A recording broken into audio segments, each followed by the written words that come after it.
educação é o único gatilho possível, né, para que a gente, de alguma maneira, interrompa esse círculo vicioso, que é o círculo vicioso da desigualdade. A educação aberta, inclusiva, democrática e plural é a única maneira para que nós possamos criar cidadãos e cidadãs democráticos, preocupados com o Brasil, para que a gente possa criar paz e bem-estar. Como fazer para garantir educação inclusiva e de qualidade no país todo? A própria professora Lília dá algumas ideias. Para que isso tudo aconteça, nós precisamos dedicar uma parte do nosso PIB comparável, eu não estou comparando com o Japão, o Canadá, mas comparável com os países da América Latina. O Brasil ainda não dedica, não tem essa cultura de pensar na importância de uma escola universal, pública e de qualidade. Também não pensa, como deveria, na importância de incluir as famílias nessa discussão. E de incluir também, sobretudo, os professores com as suas experiências, com as suas vivências, com as suas sabedorias e com os seus conhecimentos. Por isso, na minha concepção, a educação no Brasil ainda é um pouco retroativa e nós queremos uma educação proativa, uma educação para a liberdade, uma educação para a inclusão. Onde está a origem dessa educação retroativa e pouco inclusiva? Trata-se de uma questão histórica.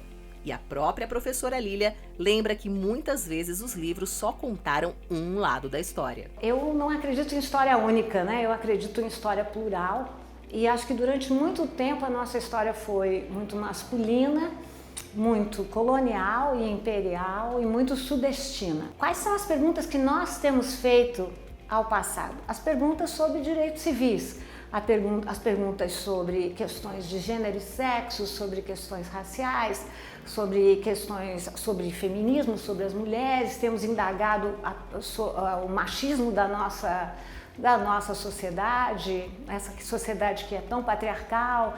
Temos também mostrado como durante muito tempo as vidas negras foram praticamente elididas da nossa história, né? Só falava-se de pessoas negras sem protagonismo, né? Ninguém foi escravo no passado. As pessoas foram bantus, iorubás, congos, moçambiques e de tantas nações. Essa falta do protagonismo das vidas negras se reflete historicamente na sociedade, na literatura e na sala de aula.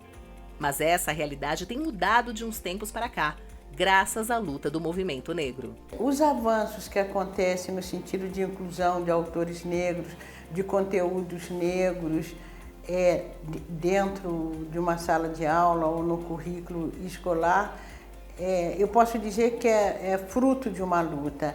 Essas modificações que a sociedade passa hoje, que a própria educação hoje tem uma postura diferenciada, isso não aconteceu de uma hora para outra. Há uma intensa luta, inclusive uma intensa luta do movimento negro. Então, eu acho que aos poucos nós vamos alcançando algumas vitórias, né, algumas modificações, mas isso não significa que estejamos satisfeitos, né? E não significa ainda que nós temos uma educação profundamente antirracista. Muitos professores não sabem trabalhar a educação antirracista porque foram educados de forma racista.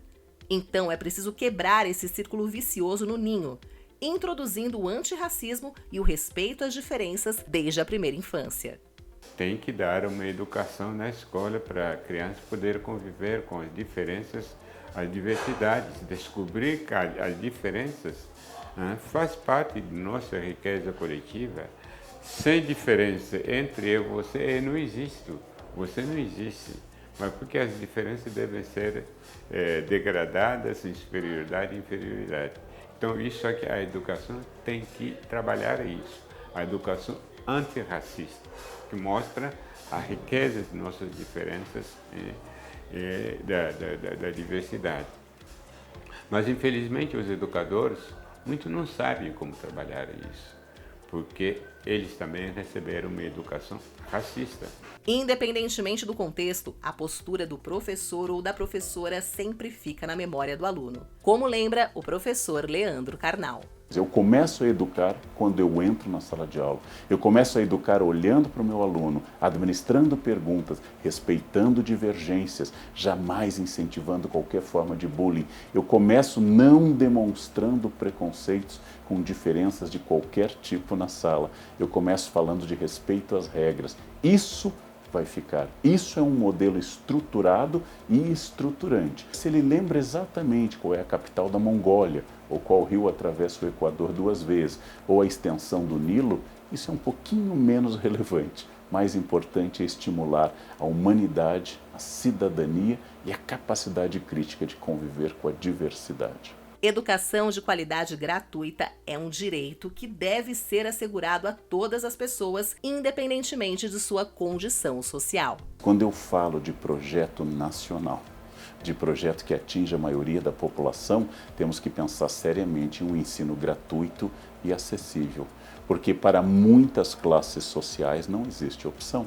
Não estou em dúvida se eu entro lá ou aqui, mas eu só posso estar onde seja gratuito ou até que eu necessite uma ajuda. Então, se falamos cidadania em uma república com grandes diferenças sociais, o projeto do SESI é muito importante. É um projeto que busca atingir a maior quantidade de pessoas possível. E eu acredito muito em projetos que incentivem a participação, porque este é o grande legado que se pode dar, especialmente para a maioria da população que não teria acesso de outra forma ao conhecimento formal.